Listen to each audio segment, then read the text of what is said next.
मैं एक मामूली औरत हूँ। इतनी मामूली हूँ कि आपकी नज़र भी मुझ पर नहीं पड़ी, लेकिन मैं आपको देख रही हूँ।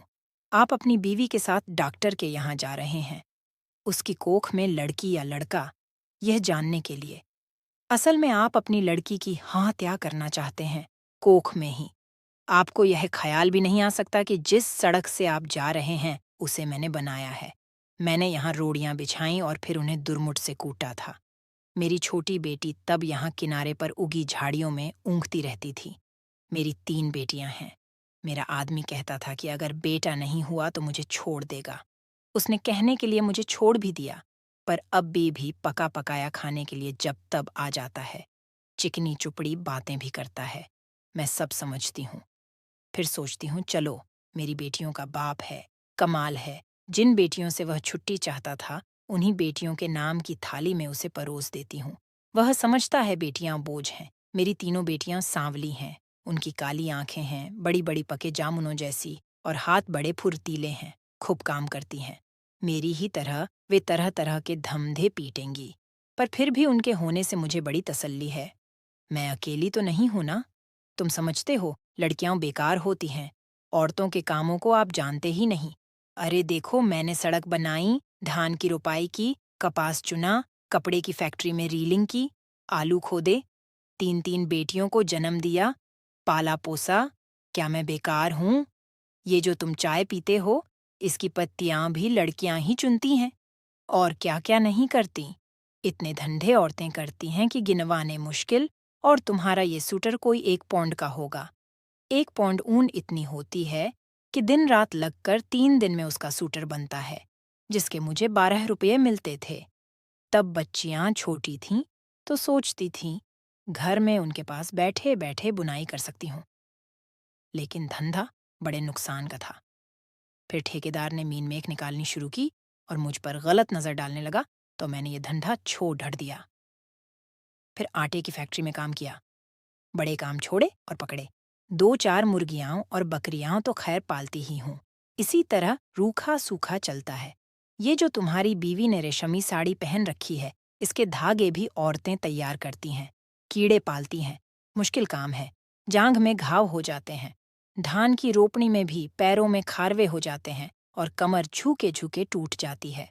मुझ पर पैसे होते तो अपनी लड़कियों को पढ़ाती लिखाती, उन्हें मास्टरनी बनाती या डॉक्टरनी।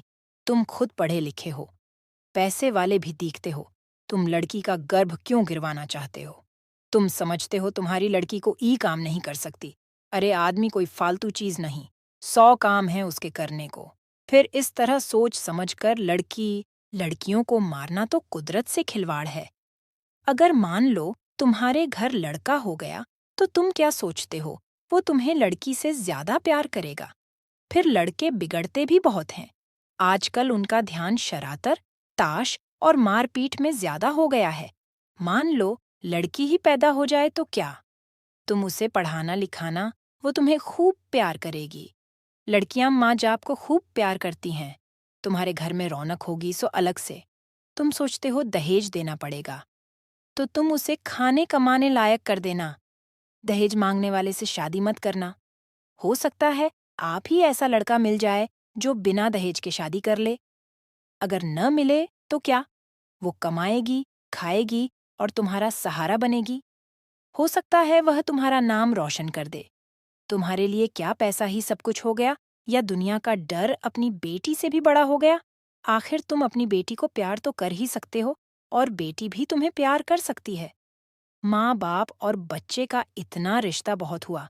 इसके लिए तो आदमी जीता है। पैसे को चाहे जितना मानो, पर मोह ममता फिर भी बड़ी चीज है। इसे बनाए रखने में ही खैर है। नहीं दुनिया उजड़ी समझो। कुदरत के साथ इतनी मनमानी अच्छी नहीं। लड़कियों को तुम ऐसे ही गिरवाते रहे तो औरतें कितनी कम हो जाएंगी। फिर तुम उनके लिए कुत्तों की तरह लड़ोगे। दहेज के डर से आज उन्हें मरवा सकते हो, तो कल फिर पैसे के लालच में बेचोगे भी। इस तरह क्या दुनिया बड़ी अच्छी हो जाएगी, या तुम्हारे घर परिवारों में खुशियां छा जाएंगी?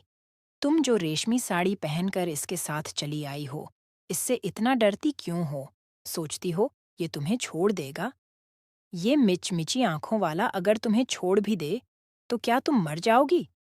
मैं तो पढ़ी लिखी भी नहीं थी। मैं तो तानों से नहीं डरी।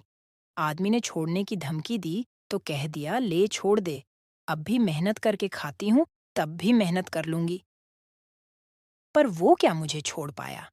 हम औरतें बड़े काम की हैं। हमें ये ऐसे ही थोड़े छोड़ सकते हैं। परिवार की जरूरत तो इन्हें भी है, नहीं तो हाँफते हाँफते मर जाएंगे। कोई पानी देने वाला भी नहीं मिलेगा। मैं तो कहती हूँ बेटी भी पैदा करो, दहेज भी मत दो और डरो भी मत। देखना दुनिया ऐसी ही चलेगी, इससे अच्छी चलेगी। दाब धौंस कुछ कम ही होगी। मेरी बेटी ने कढ़ाई सिलाई सीखी है, वो ना होती तो फिर क्या था। मैं तो दुनिया में धंधा पीटती मर जाती। अब भी मेहनत करती हूँ, पर मन में खुशी भी है। मेरी 3 लड़कियां खूब हुनर वाली हैं। कोयल जैसी आवाज है उनकी, सुने से थकान मिट जाती है। न करे कोई शादी अपनी जिंदगी भाड़ बनाएगा, और जो शादी करेगा सो महान होगा। चलती हूँ, ये ठेकेदार आता दिखता है, आंखों से कम सूझने लगा है। ये जो लिबर्टी सिनेमा है ना, इसे गिराना है। मालिक यहाँ पूरी बाजार भर दुकानें बनवाना चाहता है। यहीं मलबा ढोने का काम करूंगी। काम तो ठीक है, मैंने बहुत किया है, पर इसके सामने ये डॉक्टर की दुकान है। यहाँ लड़का लड़की टेस्ट होता है बस। इसे देख देख के मन में बेचैनी बनी रहती है। घड़ी घड़ी तुम्हारे जैसों की सूरत देखनी पड़ेगी, हथियारों की। बस कहीं और काम मिला तो ये जगह छोड़ दूंगी। देखूं, तब तक तो यहीं काम करना पड़ेगा। मैं पढ़ी लिखी होती तो यही सब बातें लिख देती। फिर तो तुम भी मेरी बात किताब में पढ़ लेते। पढ़कर तुम भी कहते करतारी देवी बात तो पते की कहती है।